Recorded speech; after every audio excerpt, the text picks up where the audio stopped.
Euh, donc merci encore une fois à toutes pour l'organisation de ce colloque qui fera date. Et merci à toutes dans le public d'être venues si nombreuses. Donc nous allons effectivement parler d'art décoratif, d'art plastique et de formation. Et donc je vais tout de suite passer la parole à Renaud Denfert. C'est ça, dans cet ordre, hein, C'est comme ça sur le programme. Ok, c'est comme vous voulez. Enfin, à moins que non. Ok. Donc parfait. Non, restons sur le programme alors. Donc Renaud Denfert, qui est professeur en sciences de l'éducation à Amiens. Et qui va donc nous parler de... Peut-être vous avez un PowerPoint, non ? Il est là. Il est là, mais il n'y a pas de... Il faut aller là-bas peut-être. Voilà. C'est pas...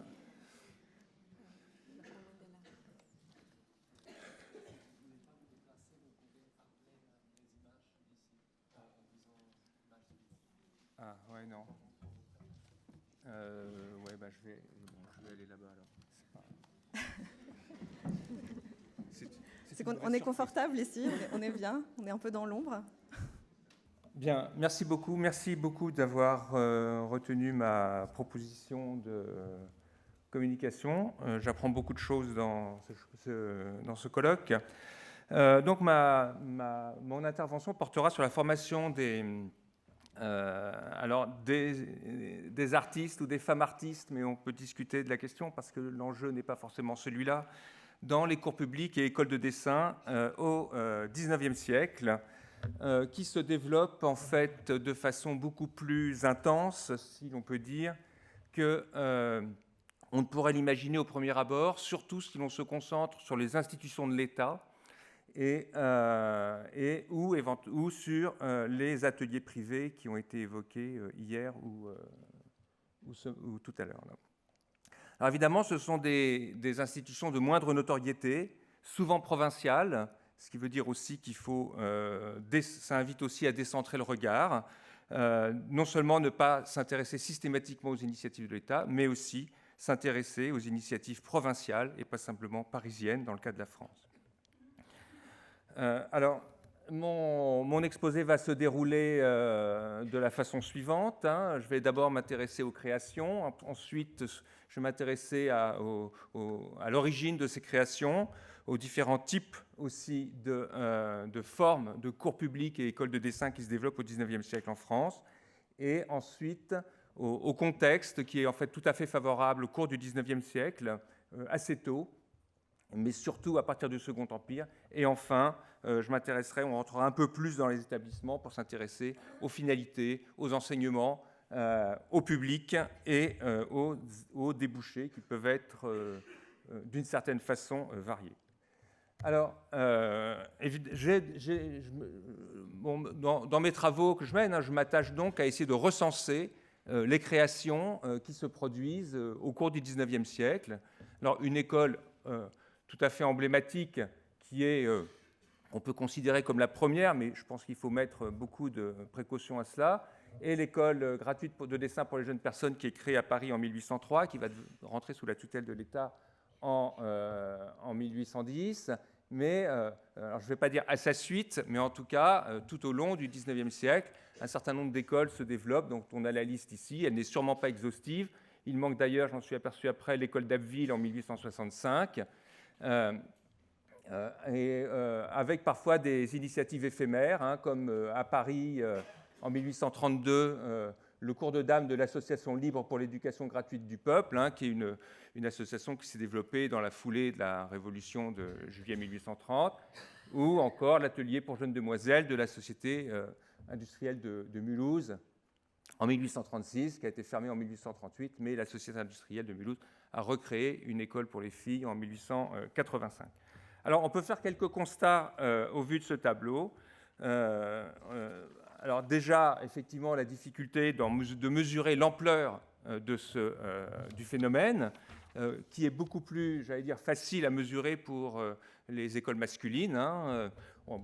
Comparativement, on peut estimer qu'au milieu du XIXe siècle, il y a à peu près une centaine d'écoles de cours publics ou d'écoles de dessin pour les jeunes gens, pour les hommes adultes éventuellement. Mais on observe aussi une accélération, une amplification à partir des années 1850-1860. Alors qu'on avait 3 écoles à Paris pour la première moitié du 19e, un fort développement, non seulement à Paris à partir des années 1850, mais aussi et surtout en province, même si Paris reste un lieu de développement tout à fait important. Et aussi également en banlieue parisienne, on peut noter Champigny-sur-Marne, Levallois-Perret, avec des villes qui ont aussi des tailles tout à fait différentes. À Limoges, il y a 50 000 habitants, mais à Champigny-sur-Marne, il y en a 2 000. Et à Lyon, il y a 300 000 habitants à peu près à cette époque-là. Et une temporalité aussi du développement de ces écoles par rapport aux écoles de dessin masculines ou aux cours de dessin masculin, qui n'est pas exactement la même. On sait, c'est très bien documenté maintenant, que les écoles de dessin masculines commencent à se développer à partir de la seconde moitié du XVIIIe siècle. Je renvoie au livre d'Agnès Lahalle notamment, et continuent de se développer au sortir de la Révolution française. Mais il y a aussi des dynamiques locales qui sont différentes. D'une certaine façon, la création d'écoles féminines n'est pas homothétique du mouvement masculin. Par exemple, à Paris, à la fin des années 1860, il y a plus d'écoles municipales féminines que d'écoles municipales masculines. Et donc voilà. Et puis on peut relever aussi que, au fond, là, j'ai l'impression on peut avoir l'impression que je dessine un mouvement d'ensemble, mais en fait, ce sont essentiellement des initiatives relativement dispersées, même si il peut y avoir des références ici ou là à l'existant. Alors ça, comme je viens de le dire, je passe. Donc, alors, ces initiatives, ces créations d'écoles de dessin émanent aussi bien d'acteurs privés que d'acteurs publics. Alors, et à l'origine, donc il y a différents types d'acteurs qu'on peut mettre en évidence. D'abord des acteurs individuels. Alors, l'école créée en 1803 à Paris, l'école de dessin pour les jeunes personnes, est créée par Madame Frère de Montizon, l'épouse d'un ingénieur architecte. Elle fait partie de la bonne société parisienne. C'est une élève de Restou. Et son école va se développer de façon tout à fait importante. Mais donc elle est assez connue, mais on a des écoles beaucoup plus, alors j'allais dire confidentielles, en tout cas pour l'instant, développées aussi par des acteurs privés. Dans les années 1840, par exemple, il y a 2 écoles de dessin qui sont créées dans le quartier du Marais par les épouses de 2 artistes, l'un qui s'appelle Charles, l'autre qui s'appelle Dupuis, qui avait déjà créé une école de dessin masculine auparavant. Et donc voilà. Alors, c'est très difficile d'ailleurs de trouver des informations sur ces épouses. On peut encore mentionner une initiative, disons, qui est à la fois individuelle mais en même temps sollicitée par la municipalité parisienne. C'est l'école de Eugénie Autier, qui est créée en 1860 à Paris. Mais on a aussi en province, donc ça, généralement, c'est les artistes, là. Mais on a aussi des écoles qui sont créées par des personnes qui n'ont rien à voir ou qui sont plus distantes, disons, avec une carrière d'artiste, comme l'école de dessin d'Abbeville en 1865, qui est créée suite à une donation faite par le préhistorien Jacques Boucher de Perthes. Alors on a aussi les municipalités qui peuvent être à la manœuvre pour créer des écoles de dessin. Alors c'est le cas typique de la ville de Paris dans les années 1860, qui amène un fort développement d'écoles de dessin féminines, auxquelles s'ajoutent d'ailleurs des cours du jeudi matin pour les jeunes filles qui fréquentent les écoles primaires. Mais aussi à Dieppe en 1860, c'est une initiative de la municipalité qui conduit à la création d'un cours de dessin pour les jeunes filles. Et puis, troisième catégorie, ce sont les associations, pourrait-on dire, au sens large, qui peuvent être aussi bien sociétés savantes, associations philanthropiques ou sociétés industrielles. Par exemple, à Limoges, le premier cours de dessin de jeunes filles de Limoges est créé par la Société d'agriculture, sciences et arts de la Haute-Vienne. À Lyon, en 1856, le premier cours de public de dessin pour jeunes filles et femmes, est créé par la Société d'instruction primaire du Rhône. Et puis, je l'ai évoqué déjà, la Société industrielle de Mulhouse, qui tente de créer une école de dessin en 1836, et qui reviendra à la charge en 1885. Alors, à ces diverses configurations répondent aussi une diversité des tutelles. D'une façon générale, ces cours publics, ces écoles, n'ont pas pour tutelle l'État, à part l'école qui est créée en 1803 à Paris, dans l'actuel 6e arrondissement, et qui est d'ailleurs le pendant féminin de l'école créée par Jean-Jacques Bachelier au XVIIIe siècle. D'une façon générale, les tutelles sont des tutelles locales, même si l'État peut avoir à regarder pour autoriser l'ouverture, des choses comme ça. Donc Dieppe en 1860, c'est vraiment des écoles municipales. Champigny-sur-Marne dans les années 1870, c'est aussi des écoles municipales. À Paris, les écoles municipales ont cette particularité que ce sont en fait des écoles privées, mais qui sont subventionnées par la municipalité, charge à la directrice de l'école de recevoir des élèves gratuits, boursiers d'une certaine façon, dans une certaine proportion, à côté des élèves payants. Et puis, des tutelles aussi, ça peut être les sociétés savantes elles-mêmes, même si elles sont généralement subventionnées par les municipalités. C'est le cas à Limoges, par exemple, avec la Société de l'agriculture. Ce qui n'est pas sans poser de problème, parce qu'évidemment, à partir du moment où on finance, où la municipalité finance, elle a aussi envie de contrôler. Et donc, ça pose un certain nombre de problèmes dans ce cas-là. Et on observe aussi, d'ailleurs, un mouvement de municipalisation d'initiatives associatives, par exemple. C'est le cas à Limoges, mais aussi à Lyon. Et à partir des années 1880, on va aussi avoir des nationalisations, ou des semi-nationalisations, notamment avec des conventions entre les municipalités et l'État. C'est le cas, par exemple, de l'école des beaux-arts appliqués à l'industrie de Limoges, qui est créée en 1868 par Adrien Dubouché, et qui va être nationalisée en 1881, si je me souviens bien, mais avec une convention avec la ville. Voilà. Alors, on a aussi une diversité des configurations, c'est-à-dire que les écoles de dessin qui se créent ou les cours de dessin ne sont pas forcément des lieux autonomes. Alors, on en a quelques-unes qui sont ce qu'on pourrait appeler des écoles autonomes ou, disons, de plein exercice, dans leurs locaux. Voilà. Bon, l'école créée en 1803 de Paris est l'archétype de l'école de plein exercice, mais on a d'autres, je pourrais en citer d'autres. Bon, et puis on a aussi assez souvent des écoles de dessin féminines en fait, qui sont créées dans l'orbite d'écoles de dessin masculines. C'est le cas à Rouen en 1855, où en fait il y a un cours qui est créé pour un atelier d'ailleurs, c'est l'intitulé que j'ai trouvé, pour les filles ou les jeunes femmes. C'est le cas aussi à Troyes en 1878, c'est-à-dire, en fait, ce sont des écoles qui sont des excroissances des cours, qui sont des excroissances de l'école de dessin masculine. Bon. On peut noter néanmoins que l'école des beaux-arts appliqués à l'industrie de Limoges, créée en 1868, que je viens d'évoquer, qui va devenir l'école nationale d'art décoratif dans les années 1880, est d'emblée ouverte aux filles et aux garçons, qui néanmoins restent séparés du point de vue des enseignements. Et puis on a aussi parfois des cours qui sont installés dans des institutions féminines, des institutions de type secondaire, pourrait-on dire, de jeunes filles. À Limoges, par exemple, l'école de dessin de jeunes filles qui est créée en 1854 est installée non pas dans un local municipal comme le prévoyait le projet initial, mais dans l'enceinte d'une institution religieuse tenue par les Sœurs de la Charité de Saint-Vincent-de-Paul, qui en assurent la surveillance et apportent d'une certaine façon leur caution morale à toute cette affaire. Alors, on a aussi des constantes.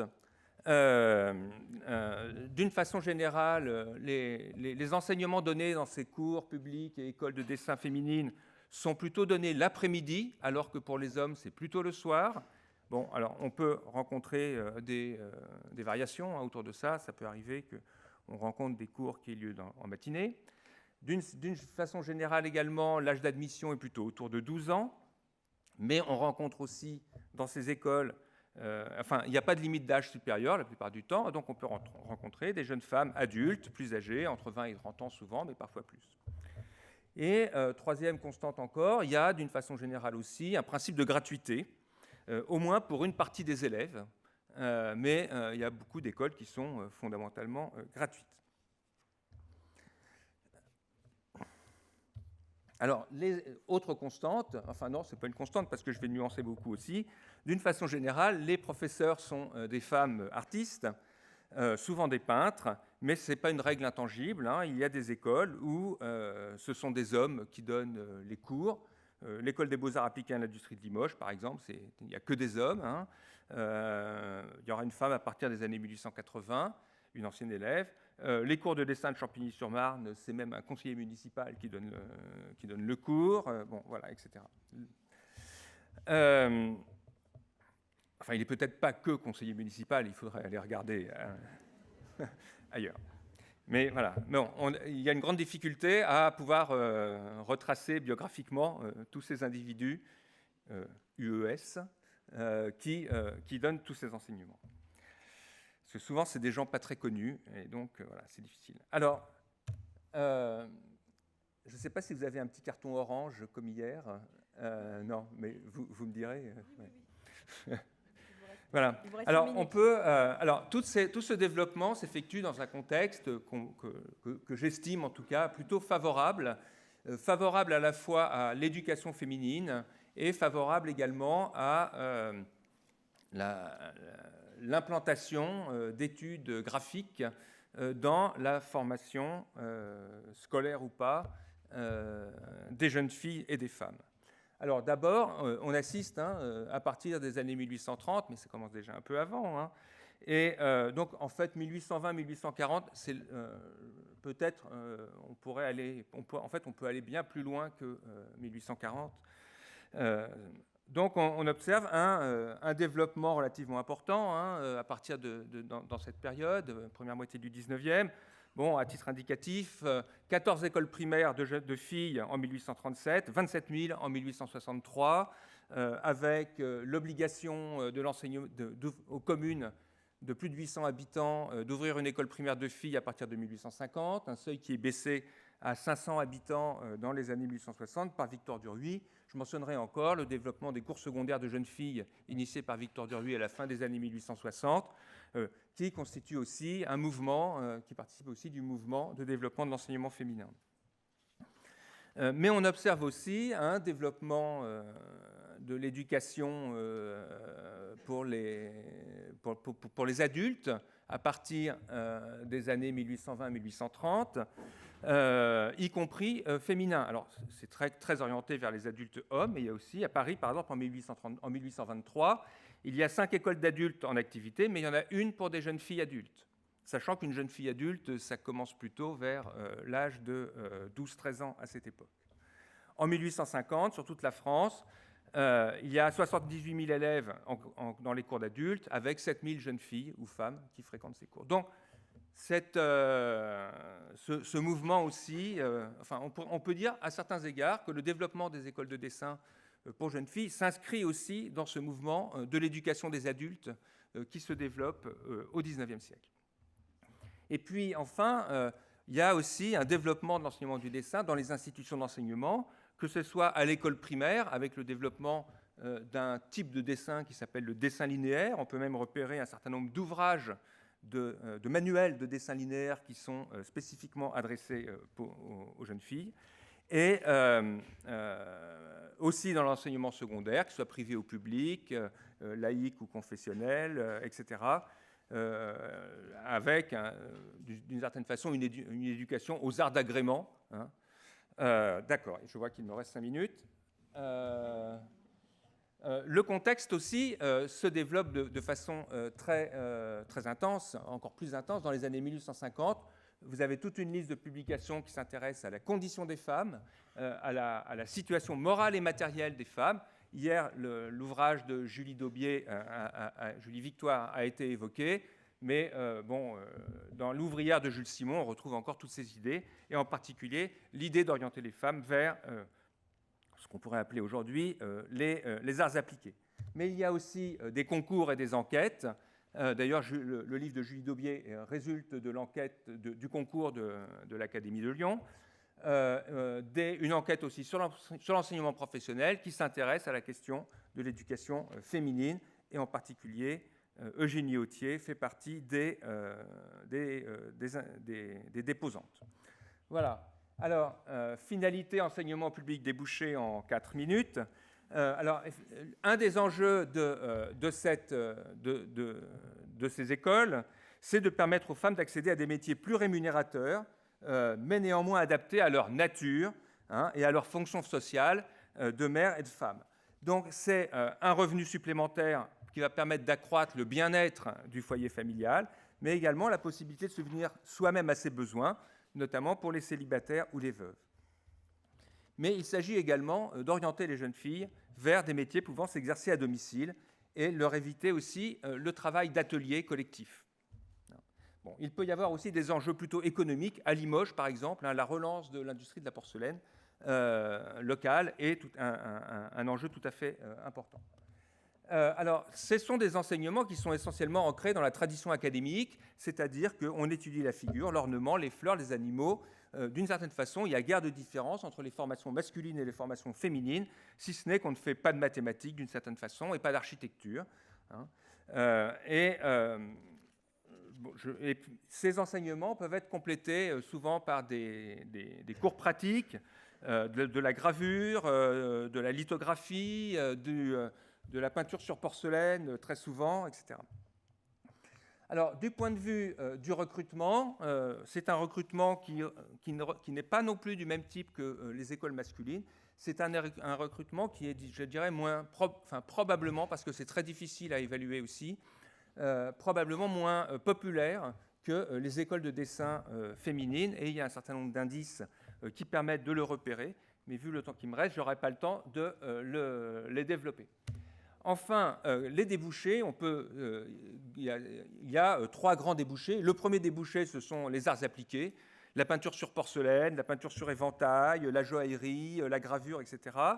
Le débouché vers les beaux-arts, si on peut dire, étant un débouché qui est plutôt envisagé comme accidentel, mais qui n'est pas dénigré pour autant, si je peux dire. Mais il y a un autre débouché qui est aussi très important, c'est le débouché de l'enseignement, qui prend de plus en plus d'importance au fur et à mesure que l'on avance dans la période. Voilà. Je ne suis pas sûr que je vais pouvoir commenter ces 3 images pour laisser le temps et de conclure, je ne sais pas. Donc, je vais m'arrêter là. Ça dépend. Ça dépend combien de temps. Non, je risque d'être trop long. Okay. Voilà. Bon, non, alors. Merci. Merci.